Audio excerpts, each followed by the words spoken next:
नमस्कार दोस्तों, एक बड़ी खबर भारत के डिफेंस सेक्टर से आ रही है। फाइनेंशियल टाइम्स के रीसेंट रिपोर्ट के मुताबिक भारत अपना डिफेंस इन्वेस्टमेंट और रीजनल असिस्टेंस को स्ट्रेटेजिकली एक्सपैंड कर रहा है। डिफेंस एक्सपोर्ट्स में ग्रोथ के साथ भारत अपने रीजनल अलाइज जैसे बांग्लादेश, भूटान और श्रीलंका को इक्विपमेंट और ट्रेनिंग प्रोवाइड कर रहा है। साथ ही मेक इन इंडिया इनिशिएटिव के तहत भारत का फोकस अपनी डिफेंस मैन्युफैक्चरिंग और टेक्नोलॉजिकल कैपेबिलिटीज को बढ़ाने पर।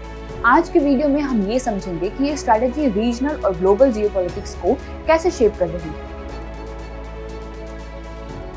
भारत अपने रीजनल अलाइज के साथ कैसे डिफेंस डिप्लोमेसी बैलेंस कर रहा है और इसका साउथ एशिया और इंडो पैसिफिक रीजन पर क्या इम्पैक्ट हो रहा है। भारत अपने नेबर्स जैसे बांग्लादेश, भूटान और नेपाल को मिलिट्री एड और ट्रेनिंग प्रोवाइड करते हुए अपनी स्ट्रेटेजिक ऑटोनॉमी को मेंटेन कर रहा है। इसका एक क्लियर एग्जांपल है श्रीलंका के नेवल मॉडर्नाइजेशन प्रोजेक्ट्स में भारत का एक्टिव इन्वॉल्वमेंट, जो कि रीजनल स्टेबिलिटी और मैरीटाइम सिक्योरिटी को सपोर्ट करता है। साथ ही भारत की डिफेंस असिस्टेंट साउथ एशिया और इंडो पैसिफिक में एक काउंटरवेट बन रही है चाइना के बेल्ट एंड रोड इनिशिएटिव के अगेंस्ट। बांग्लादेश को तेजस फाइटर एयरक्राफ्ट का एक्सपोर्ट प्रपोज करना एक सिंबॉलिक मूव है जो चाइना की ग्रोइंग इन्फ्लुएंस को बैलेंस करने की कोशिश करता है। ये कोलैबोरेशंस ना सिर्फ डिफेंस असिस्टेंस को बढ़ाते हैं बल्कि नेबरिंग नेशंस के साथ ट्रस्ट और स्ट्रेटेजिक डेप्थ को इम्प्रूव करते हैं, जैसे कि भूटान के बॉर्डर सिक्योरिटी कोऑपरेशन और ट्रेनिंग एक्सरसाइजेस।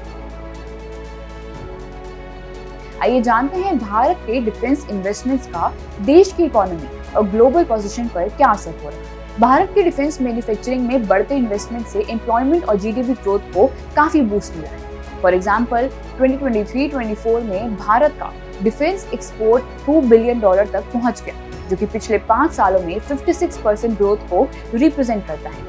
ये ग्रोथ पब्लिक प्राइवेट पार्टनरशिप के जरिए और भी एक्सेलरेट हो रही है, जैसे टाटा एडवांस सिस्टम और लार्सन एंड टोब्रो जैसे private players defence manufacturing projects में सिग्निफिकेंट रोल प्ले कर रहे हैं। टाटा ने एयरबस के साथ जॉइंट वेंचर में military transport aircraft production start किया है, जो कि मेक इन इंडिया इनिशिएटिव का एक मेजर माइलस्टोन है। भारत का लक्ष्य है 2025 तक $5 बिलियन के डिफेंस एक्सपोर्ट्स को अचीव करना, जो कि ग्लोबल डिफेंस मार्केट में अपनी प्रेजेंस को स्ट्रेंथन करने का हिस्सा है। फिलीपींस के साथ ब्रह्मोस सुपरसोनिक मिसाइल्स का डील इस गोल को अचीव करने की एक क्लियर एग्जांपल है।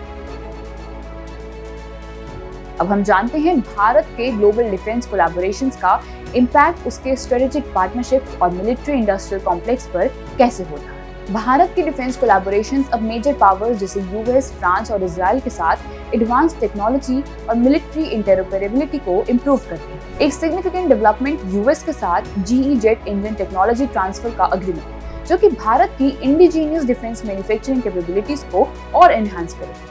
साथ ही जॉइंट एक्सरसाइजेज जैसे मालाबार नेवल ड्रिल से भारत की ऑपरेशनल रेडीनेस और रीजनल इन्फ्लुएंस दोनों को स्ट्रेंथन किया जा रहा है। ये कोलैबोरेशन क्वाड नेशंस के साथ मैरीटाइम सिक्योरिटी और रीजनल स्टेबिलिटी को बूस्ट करने के प्राइमरी गोल को सपोर्ट करते हैं। अब सवाल ये है कि भारत अपने इंटरनल और एक्सटर्नल सिक्योरिटी थ्रेट्स को कैसे टैकल कर रहा है। जम्मू कश्मीर और नॉर्थ ईस्ट रीजन जैसे सेंसिटिव एरियाज में काउंटर इंसर्जेंसी ऑपरेशंस के लिए डिफेंस बजट का सिग्निफिकेंट पोर्शन एलोकेट किया गया है। साथ ही चाइना और पाकिस्तान के टू फ्रंट थ्रेट के अगेंस्ट लद्दाख रीजन में मिलिट्री इंफ्रास्ट्रक्चर और ट्रूप डेवलपमेंट को काफी स्ट्रेंथन किया गया है। वहीं अग्निपथ स्कीम यूथ को शॉर्ट टर्म मिलिट्री एक्सपोजर दे रही है, लेकिन लॉन्ग टर्म रिटेंशन और ऑपरेशनल ट्रेनिंग गैप्स पर अभी भी काम करना बाकी है। लेकिन क्या भारत एडवांस टेक्नोलॉजी जैसे एआई, ड्रोन्स और साइबर सिक्योरिटी में अपनी कैपेबिलिटीज को स्ट्रेंथन कर रहा है।